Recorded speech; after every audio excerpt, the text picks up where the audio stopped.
La consigna es clara. Evita el macrismo. Y todos y todas sabemos de qué estamos hablando y a quién estamos nombrando.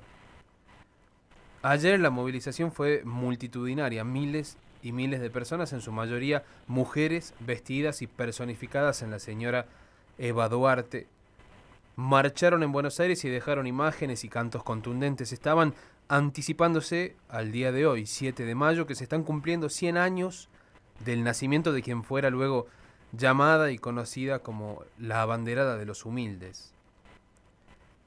Y leía por allí, ¿se imaginan el centenario de Evita si gobernara Cristina?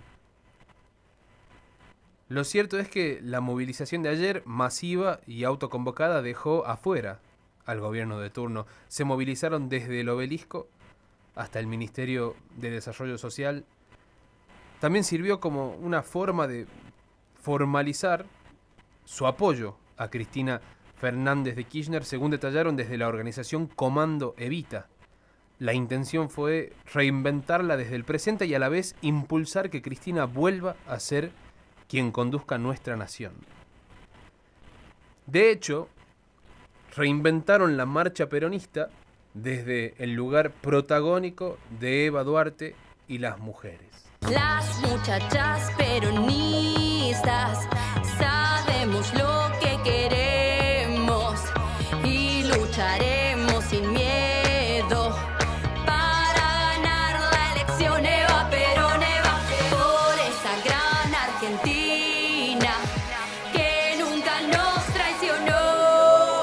Peronismo con Cristina, machirulos, sos cagón. No dejaremos de luchar, no dejaremos de luchar.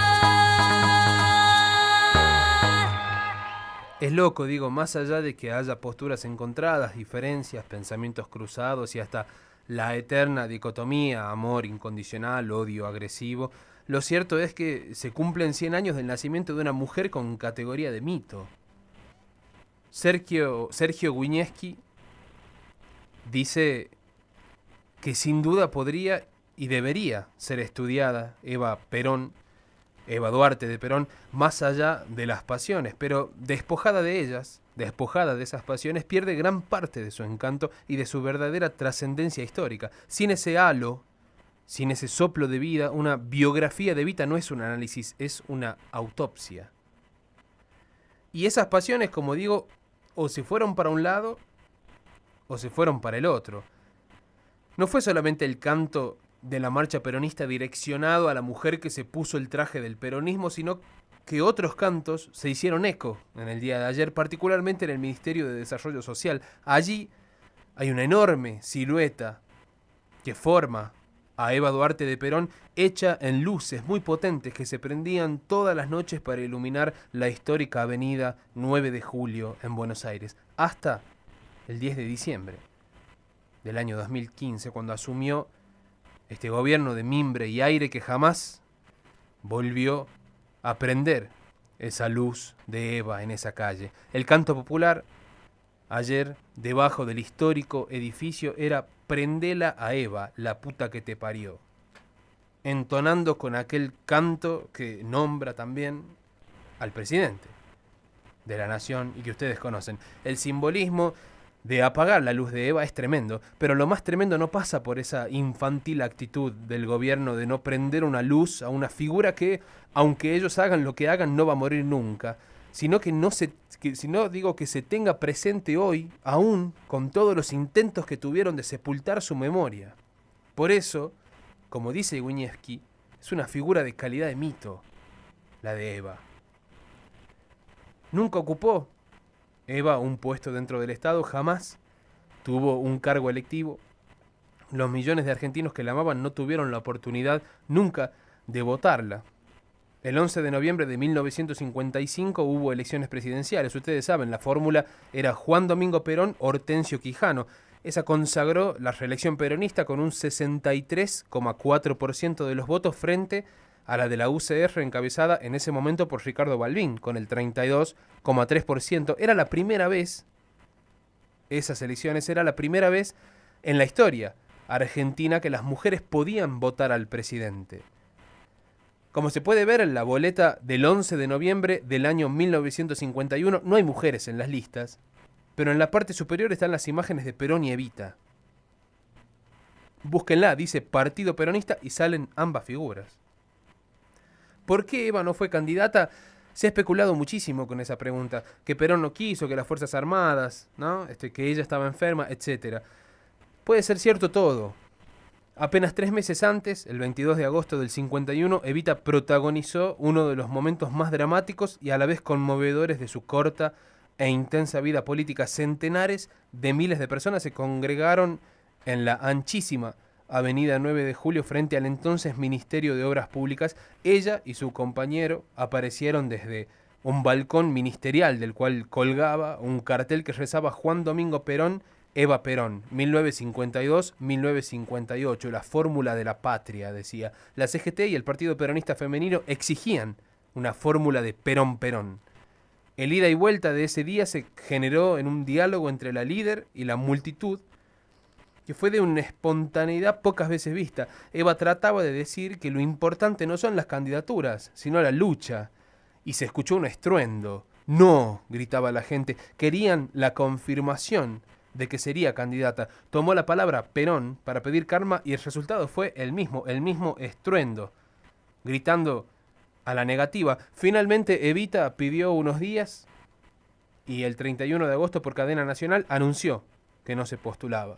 Renuncio a los honores, pero no a la lucha, dijo. Al mes siguiente, en septiembre, apareció el famoso libro, ¿no?, de Eva Perón, La razón de mi vida. Claramente se enmarcaba en la campaña electoral, pero también fue un libro testimonio y legado.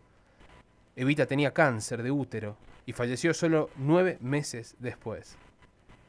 El historiador Daniel James, en su libro Resistencia e Integración, logra una síntesis maravillosa en una de las entrevistas que le hace a los trabajadores de esa época. Con Perón nos sentíamos machos, decía uno de los trabajadores. Aquí la referencia en realidad no pasa por los machirulos, dice Wiñeski, no es machismo en particular, refleja que en ese contexto político se animaron a levantar la cabeza y mirar a los ojos al patrón. Pero también estaba el machismo, dice, para las Fuerzas Armadas, la Iglesia, los sectores políticos conservadores y una buena parte de la sociedad era inaceptable que una mujer nacida de los toldos, de origen humilde, hija ilegítima de un estanciero, y con esos aires irreverentes asumiera un puesto de tan alta dignidad institucional. Con el agravante de que si algo le llegara a pasar a Perón, ella podría asumir la presidencia. En un fragmento de su libro, Eva Duarte evoca su historia de amor con Juan Domingo Perón. Y dice textualmente, escuchen lo que dice textualmente, su rara insistencia me iluminó, aquel encargarme de sus trabajadores era su palabra de amor, su más sentida palabra de amor. A mí, a una humilde y pequeña mujer, me encomendaba el cuidado de sus trabajadores, lo que él más quería. Y yo me dije a mí misma, pudo encomendárselo a otros, a cualquiera de sus amigos, incluso a un dirigente gremial, pero no, quiso que fuese yo. Finaliza diciendo, mientras yo viva, no me olvidaré que él, cuando quiso probarme su amor, me encargó que cuidase a sus obreros. Pensaba en Eva, sus aires de mujer poderosa, sin culpa ni falsas modestias, ¿no? Le granjearon por ahí un amor descomunal a las multitudes de trabajadoras que la elevaron a la categoría de santa y un odio pocas veces visto de los sectores antiperonistas. Hoy había que hablar de Evita y me llamó muchísimo la atención cómo de alguna manera la historia conecta los hilos y en las masivas manifestaciones de ayer y en todas las notas, portales, historias y demás que podamos buscar sobre Eva, aparece una conexión casi obvia con Cristina Fernández de Kirchner.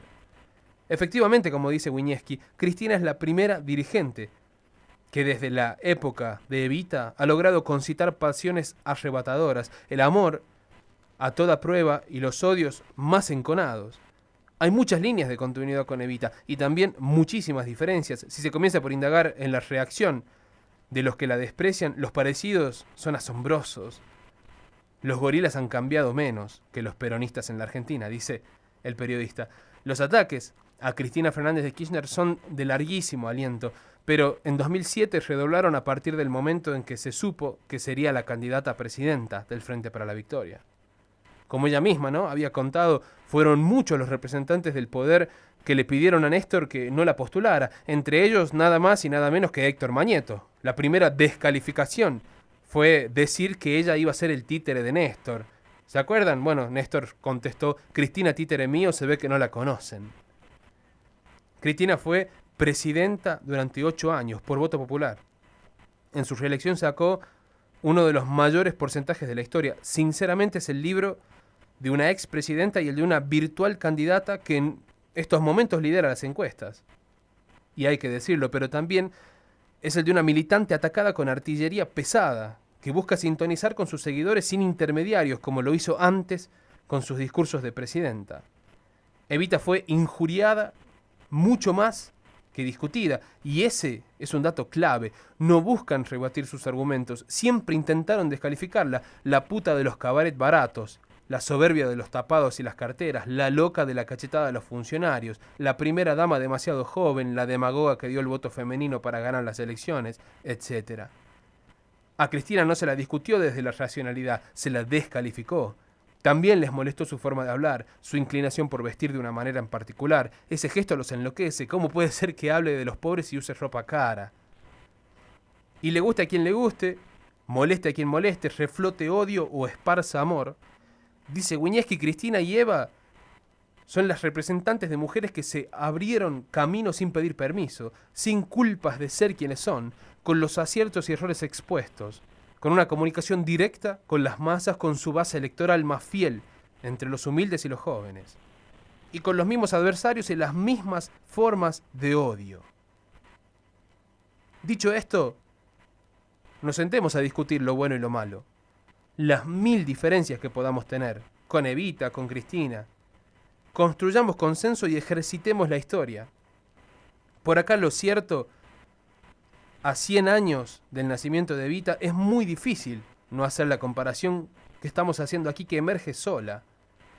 Ellas no son las fabricantes de grietas políticas entre argentinos, al contrario, son las mujeres que dejan bien expuesta la grieta social que está profundamente instalada desde hace muchas, muchas décadas.